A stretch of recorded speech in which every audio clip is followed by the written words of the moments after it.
Welcome into our Backyard Brothers podcast on February 25th. Uh, what's the weather like in Virginia and Arkansas? Virginia, it's spring basically already. Thursday was 83 degrees. Um, yeah, so we're already in the 60s and 70s. Today it's back down to 40 though, but I mean I still take that over the weather I'm used to in Rexburg, so in Idaho. Dustin, how are you in Arkansas? Yeah, it's fairly mild here, 40s, 50s for the most part. I'm sure you're getting a blizzard there in Denver. It's warm today. It's 17 degrees. Um, uh, it's the last 3 days have literally been below zero. So yeah. Blizzard happened on Wednesday, and I drove to work on Thursday when it was -7. So uh, today's warm. I I do not miss that coldness of the weather. I don't. Yeah. Well, after that weather update, we are going to jump into our agenda. We're going to start with a memory, and then we have some coaching carousel stuff to pick back up, and then we'll go from there. So, Dustin, take us away. All right. Today I want to talk about the 2019 Masters tournament, PGA Tour Golf. This Tiger Woods won the Masters in 2019. And it was significant for many reasons. And so I want to provide a little bit of context leading up to this, and then maybe not talk so much about him and the way that he played, which he played fantastic, of course, getting that victory, but kind of how the world and all of us reacted to that. So the last time that Tiger won a major tournament was in 2008. He won the US Open. And a week after he won, he had surgery to repair his ACL, as well as he had a broken leg. He won the 2008 Open with a broken leg, which is fantastic and amazing to itself. And then over the next several years, his personal life shattered. He checked himself into rehab. He went through a divorce, was arrested once, car crash, things like that. And then starting in about 2012, underwent some major back surgeries. And since then has undergone 5 different back surgeries. And he took years off, didn't play golf. There's times where he tried to come back and play golf, and I remember specifically there's several times where you see him swing and then immediately just fall to his knees, clutching at his back. The ball hooks way left, and he would finish the tournament and then usually not make the cut. He would totally miss the cut, and then at the press conference say, I gotta stop playing. I need to focus on my health. And that happened several times. And whenever he did play, he played horribly. He, in his highest round ever, was an 85. That might be my lowest round ever. And for him, the highest round ever, it's amateur status for sure. But then starting in 2017, 2018, he had taught himself how to play golf again, how to play golf with a brand new back, essentially, and started to get back to pretty good golf, won a couple of small tournaments, and then in 2019, April 2019, won the Masters tournament. And it was fantastic to see that, where on hole 16, par 3, he hit an amazing shot, used the slope of the green to get the ball to roll down within a foot of the hole, and birdied that, giving him the opportunity to say, hey, on 18, all I need is a bogey. And he played very conservatively, scored the bogey, and won the tournament. And we probably all remember his signature fist bump, and then fists in the air, a yell, and the happiness on his face there. But then it was so amazing to see not only the entire crowd, but pretty much every single player in the tournament was waiting for him at the clubhouse, smiles on their face, hugging him, congratulating him on this. And so it's an amazing feat that he he was completely out of the game and came back.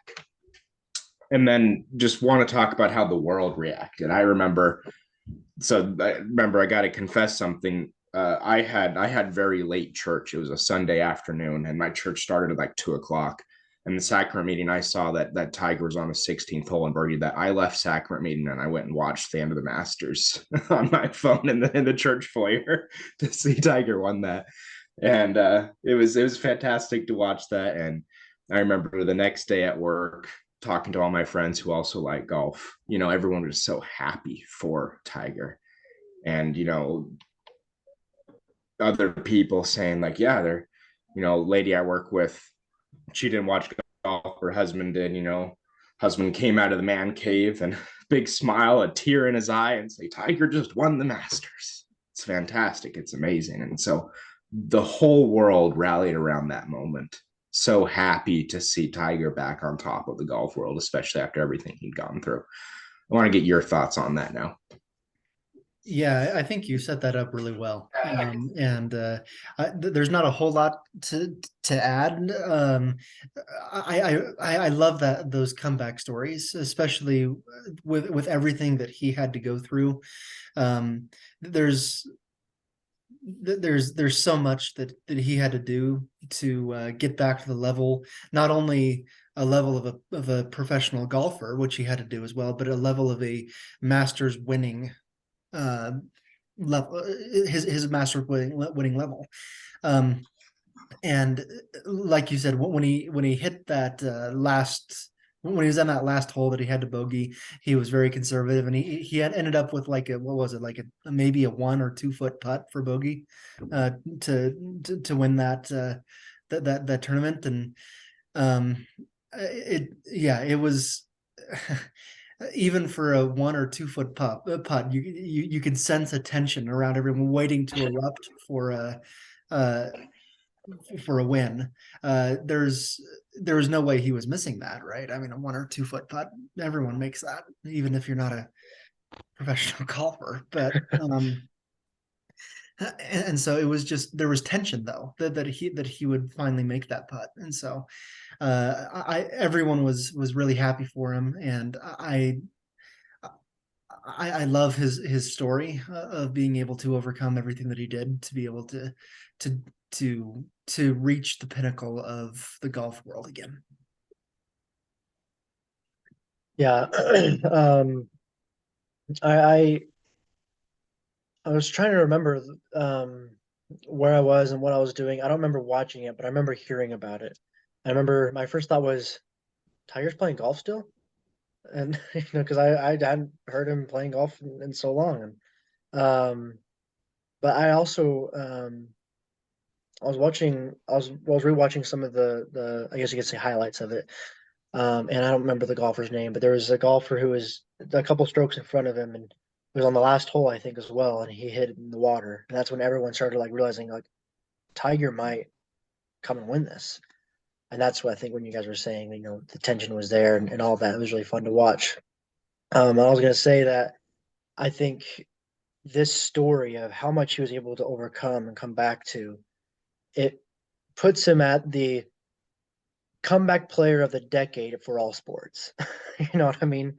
He is the comeback player.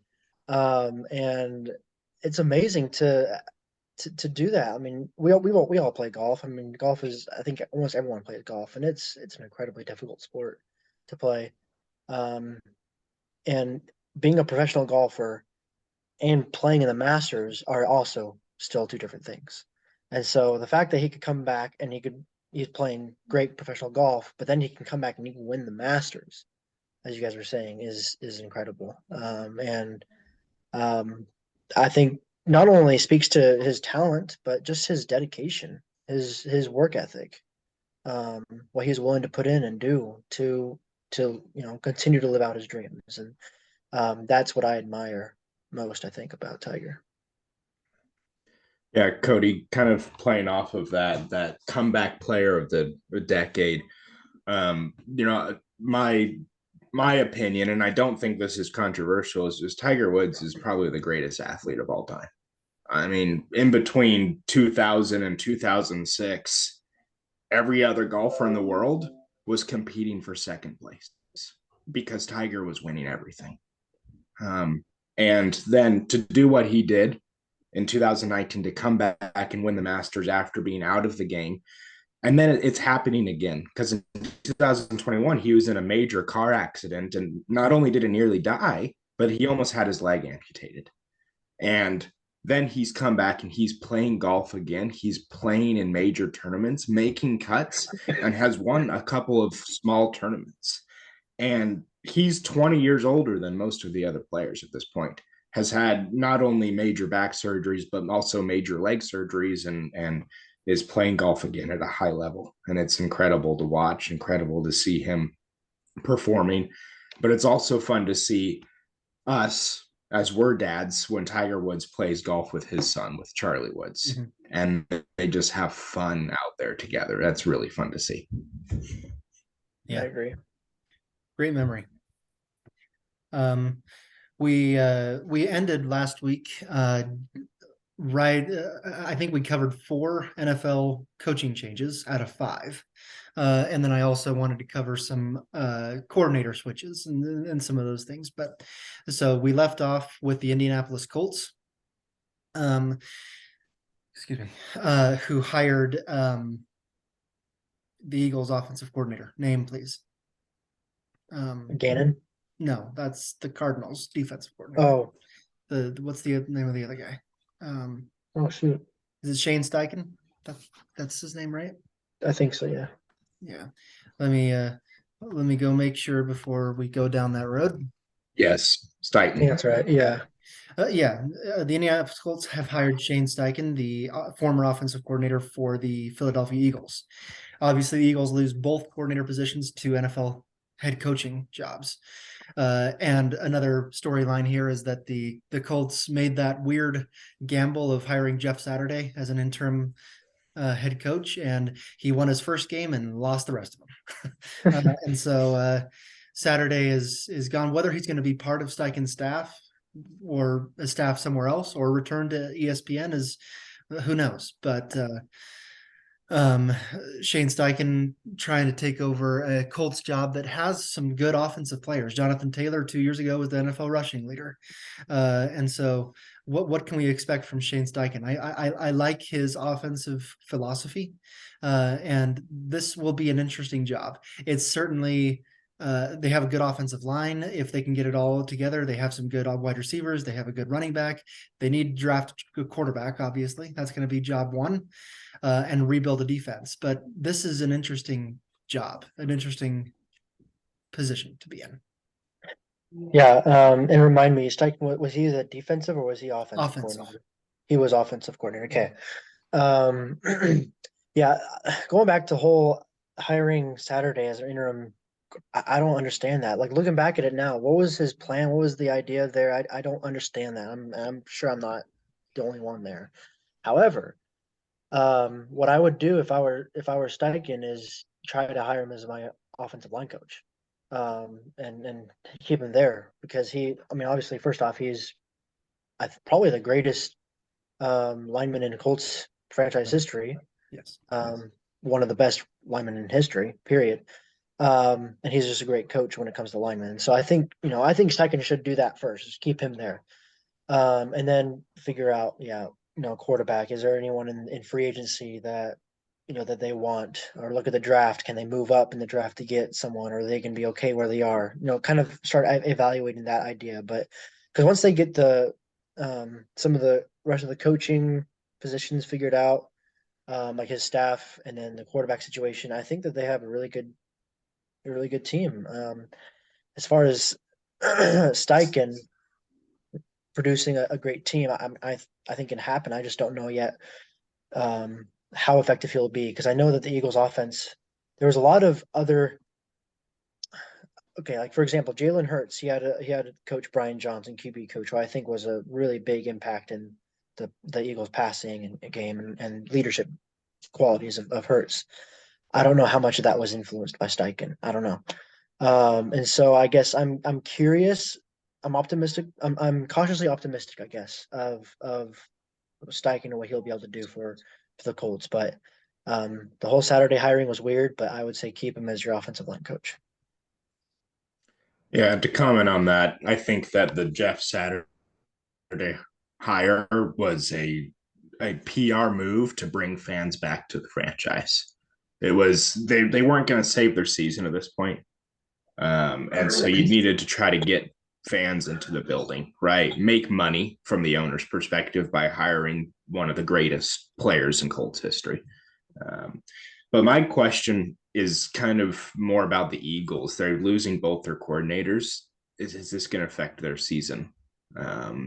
Because it's more than just a coach. We know, head coach is great and all that, and they got great players, obviously NFC champions. But how does losing both coordinators, and do we know who the Eagles are going to be using to replace those coordinators? I don't think we know that yet. I was looking it up. Let's see. I mean, I've heard rumors that Brian Johnson might move to OC, but that's just rumors. Yeah, there's no changes yet up there. And there's more involved with the Eagles offseason if you go into the weeds a little bit, because Jalen Hurts is now available for an extension. And so they're going to have to cut some players to make some room for that. So it's going to look different for the Eagles this coming year. Yeah. Yeah, you could say the Eagles are a little bit of victim of their own success. When you have a really good season, other teams tend to come in and take away your staff, and then also, large extensions come up. Mm-hmm. And Cody, you mentioned something about the Colts, what they can do with the draft. The Colts have been linked the most of any other team with trading for the Bears for the first overall pick. And so the Bears have their quarterback. Justin Fields had a much better second half of the season. And so I don't think the Bears are going to draft a quarterback first overall, and they can really improve their draft position by moving down 5 spots or whatever it is to trade up with the Colts. And the Colts are linked with doing that the most of any team right now, and they could take Bryce Young first overall. And about that, I've been wondering how likely, or do you think it'd be possible that they would trade Taylor for that, along with a couple picks? I think Taylor is staying there. No, there's no way that they're going to get Taylor. I saw something somewhere, a rumor or something that like Taylor, that they might, because then it would be Taylor and maybe one other pick or something, first overall or second overall, second round pick. Or something. At this point, draft capital is so important, is so huge, and so I think that's the stuff that's going to move. I bet they'll trade. In order to move to the first pick, they'll trade their other first round pick, as well as probably a later round pick and a first round pick from next year. So that's probably what's going to happen. The Bears need a little bit of offensive talent, and defensive talent, and Colts have plenty of defensive talent, although it didn't work very well last year. And so I expect to maybe send a defensive player over to the Bears in exchange for that first rounder. Yeah. Okay, let me go through. I'm just going to read through these. We don't need to talk about each one, but just after I read these, maybe comment on one of them that you think is going to be a big change. These are some coordinator switches from this year. Again, in alphabetical order. The Baltimore Ravens have hired Todd Monken as offensive coordinator. He was the Georgia offensive coordinator the last 2 years. They won 2 straight national champions. The Cleveland Browns have hired Jim Schwartz as defensive coordinator. He came over from the Titans, where he was the same position. Cowboys have hired Brian Schottenheimer away from the Seahawks as offensive coordinator. I believe Schottenheimer was fired, actually, as offensive coordinator for the Seahawks, and the Cowboys picked him up. Matt Nagy has been promoted to the Chiefs offensive coordinator. He was the quarterback's coach there after Bieniemy left. And so Nagy is now the offensive coordinator. He was that position before he became the Bears head coach a couple of years ago. So he's just returning to that post. Kellen Moore was let go from the Dallas Cowboys offensive coordinator. He's now the Chargers offensive coordinator. Vic Fangio, former Broncos head coach, is now the Dolphins defensive coordinator. Brian Flores, who was the Steelers linebackers coach and former Dolphins head coach, is now the Vikings defensive coordinator. Bill O'Brien, who was the offensive coordinator for the University of Alabama, is now the Patriots offensive coordinator. After the Patriots decided to not do the whole offensive coordinator last year, Bill Belichick realized that was a mistake, hired Bill O'Brien to be the OC. Nathaniel Hackett, who was fired midway between his first season as Broncos head coach, is now the Jets offensive coordinator. Steve Wilkes, who did a good job as the interim head coach for the Panthers, is now the 49ers defensive coordinator. And lastly, Eric Bieniemy, the Chiefs offensive coordinator from the last few seasons and the Super Bowl champion, is now the Washington Commanders offensive coordinator. So anything from that group you want to comment on? There's a lot I could comment on, but if I had to choose one, I wasn't aware, actually. I wasn't aware of Matt Nagy being promoted to OC. That was last night. Yeah, So OC. Okay. yeah. To the Chiefs, you said, right? Yeah. Yeah. That one is what's the word? Interesting, I guess. It's really interesting. I'm curious to see that one, and I think that he would do a really good job there. He was that So position. He was the Chiefs offensive coordinator before he became the Bears head coach a few years ago. And so he's returning to okay. that same spot. Okay. And being the head coach, he did, obviously he was fired, but he did okay there, in my opinion. I think he did okay. He didn't do great, obviously. So I think as OC under Reed, I think he's going to do great, and I think that's an interesting hire, and I'm curious to see how that turns out. I'm interested in Nathaniel Hackett to the Jets. I mean, the Broncos and his very short tenure with the Broncos can't be described as anything other than a failure. Mm-hmm. And I don't see how what the Jets saw in that hire. Yeah. The one that I might want to mention, Kellen Moore.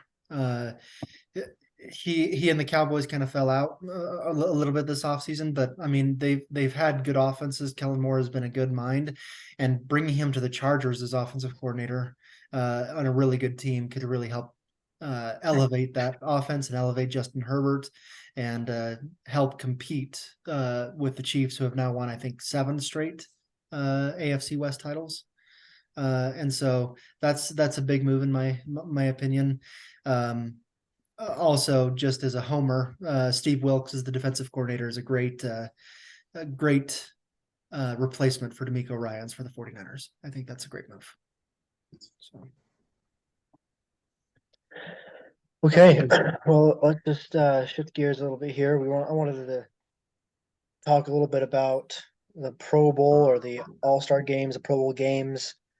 This was the first year that we kind of saw that change from just a regular Pro Bowl and like the skills showdown move to Pro Bowl games. We saw like balloon toss type stuff. We saw, of course, where it ended in flag football. We saw dodgeball, things like that. And before we moved to you guys, my thought was, it's like I'm watching like 5th grade right now. Like we're watching like 5th graders throw around like water balloons and dodgeball, and I'm like, why are you guys getting these 23 to 30-year-old men who are millionaires, pro like all-stars in the NFL, and having them throw a water balloon around and a dodgeball at each other?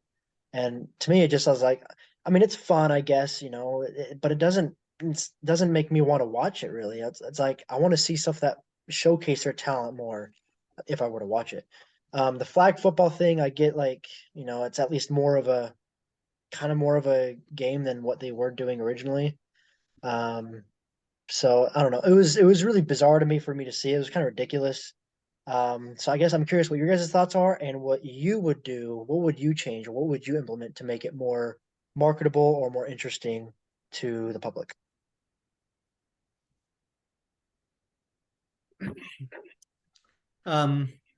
Look, I've been of the opinion for the last, I don't know, 5 years at least, that all Pro Bowls, all NBA All-Star game, it's all a joke. It's publicity scheme.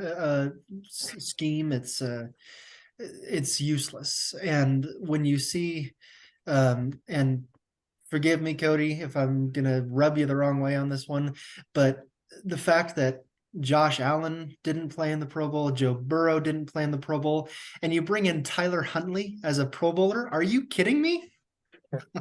uh, like that's a joke. um, and so you got these guys that are not playing in the Pro Bowl because, I mean, Josh Allen wanted to play in the celebrity golf tournament, and who wouldn't, right? And so, like, that's more interesting to him than a Pro Bowl, and that's more interesting to most guys than a Pro Bowl, I think. The Pro Bowl itself has become a complete joke, and we can see that, as you mentioned, they're doing fifth grade recess activities, and so the Pro Bowl is a complete joke, and I would change it. I think it's enough, honestly, to be named to the Pro Bowl without having to do anything at all. And obviously, a lot of these guys think that way. And so, why spend a lot of money to fly people out somewhere if they're not, if most guys are not going to attend, and you have to fill them with guys that don't have the stats, don't have the honors to really be there as part of their repertoire. And so unless they can really think of a thing, the award show that they do the night before the Super Bowl is pretty cool. And I think that's fine enough. And maybe you can throw up the list of the Pro Bowlers there rather than that would save the NFL money, even though they have money to throw around, obviously. But and then the All-Star game has been a joke for years and years and years as well. How many points did they score in the All-Star game? This was almost 200, I thought. Yeah, it's like 185 Yeah. or something. It's a complete joke. And there's no defense. It's pretty much it's pretty much guys passing it to each other and shooting it. And it used to be a Eastern versus Western, and now it's Team Giannis versus Team LeBron. It's just becoming a complete joke to me as well over there. And guys, again, it's turning into a recess where guys are picking their players to play on their teams, and it doesn't make sense to me. I hate the entire concept of Pro Bowls and All-Star games 100%, and it needs to be done away with. Yeah. Yeah, I completely agree with everything you've said. To go back to the NFL Pro Bowl, we had fifth grade recess activities, but then also had a golf long drive contest. You take football players and see how far they can hit a golf ball. It has nothing to do with golf whatsoever. I don't understand. It infuriated me. And then so how is that a competition that relates to football? It doesn't relate to football in any way whatsoever. I didn't understand. And then I think you mentioned Josh Allen choosing to not participate in the Pro Bowl and instead participate in celebrity golf tournament. And I think that says everything about what players, one of the best quarterbacks in the NFL, thinks about that. Instead of being honored as one of the best players, he says, no, I'm going to go play golf instead because it's a joke. It's ridiculous. And then in basketball, they've tried to change a little bit where they say, hey, the winner of each quarter gets to donate a certain amount of money to a charity of their choice, trying to keep things competitive. That hasn't worked. And then they've added in the Kobe Bryant fourth quarter thing, which I thought was really good and worked for the first year, which is the score after three quarters, add 24 to that, and whoever gets to that score wins. I thought that was neat. And the first year it worked, and the first year it brought defense back into the All-Star game. But since then, it hasn't worked. And so you need to figure out a way to promote a game that includes defense. That you've got to do that. I'm not sure I know what the answer is because the players don't see it that way. And I just hope that we somehow get back to that. Yeah, thanks for your guys' thoughts there. And thanks for reminding me about the golf drive. I forgot about that one as well. Yeah, it didn't make any sense. It's like you're out there for football Pro Bowl stuff. I'm gonna go hit a golf ball. What was the last thing I was gonna say? One more thing, and I don't remember what it was, but yeah, I just think it's ridiculous, and I like what you said, Scott. That just being named to the Pro Bowl should be enough. that's a good recognition. Doing it the night before the ceremony, I'm just saying congratulations to these guys. They earned it. They're really good. Go watch their highlights, something like that. And then I would save them money. And so it's a joke, and they need to get rid of it and just focus on the name itself. Yeah. All right, Dustin, bring us home. All right. Shifting into with the last few minutes coming up here in a few weeks, March Madness, which is, if there is a right way to honor teams and a right way to include competition into sports, March Madness has it locked down. If you win a conference, you're in. If you get a pretty good record in your conference, you're in, and it is across all of Division One, which is why you see tiny teams, University of Maryland, Baltimore County, is invited to be a 16 seed, things like that, get to play against Big Dog. And it's such a fun, exciting thing, and is perhaps the most exciting 3 weeks in all of sports, at least for those that at least enjoy basketball. And millions and millions of people make a bracket each year. I think this is going to win, and I think it's so exciting that a perfect bracket has never happened. And people like Warren Buffett have said, "Sure, you make a perfect bracket, I'll give you $1 billion."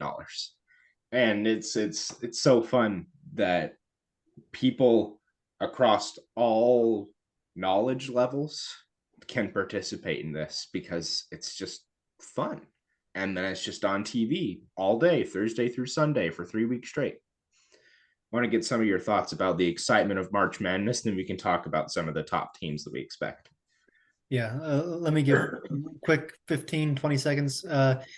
I love what you said about everyone can participate. I mean, I've done roommate competitions in apartments. My Ashley has participated, and a few of those people have said, what do these numbers next to these teams mean? And then they win the tournament. So, and it's really madness, because anything can happen. UMBC, were they the team that upset Virginia, I think, back in the 16 over the 1? And never happened before. There's so much madness that can happen, because it's so different from the NBA playoffs, where it's not a 7-game series. If that's going to happen, then you're going to get blue bloods in the Final Four every single time. But one game, a single elimination, it's so fun. I love it. Yeah, just real quick, I was going to say that I love the single elimination idea. I just love that you go and play your best game, and if you're in, you're in. If you're out, you're out, and you just kind of go home. I love playing basketball. I've always loved playing it. I've never been able to get into watching the game except for March Madness. March Madness is a lot of fun to watch for me. And doing the bracket and all that, it's fun because, like you guys said, anyone can do it. And it's always kind of fun for me to imagine, man, I'm going to be the first one to get a perfect bracket, and $1 billion and all this stuff. And I'm always done by the first round. So pretty much everyone is, or something. But it's fun to do it. It's fun to try. And March Madness is, personally for me, being more of a fan of football, March Madness is the best part of basketball for me, watching wise. I love it, and it's exciting no matter what you like. Yeah. Yeah, just to piggyback off that, the one moment you have, these are 19, 20-year-old kids, trying to form a team to go through this. And you have, as they say, one shining moment in which you can try to make an impact and solidify yourself, your name, your school in history. Everyone will forever remember UMBC beating Virginia 16 over 1. And then there's Final Four moments that everyone will remember, whether that's George Mason as an 11 seed getting there, or Stephen Curry, 2008 Davidson, taking his team to the Elite Eight or Final Four, and then what he's become since. And so we all look forward to that, and we'll preview it more in the future about what teams should be in there and what we expect to happen. It'll be real fun to do it, and looking forward to March. Yeah. All right. We'll talk to you all next week.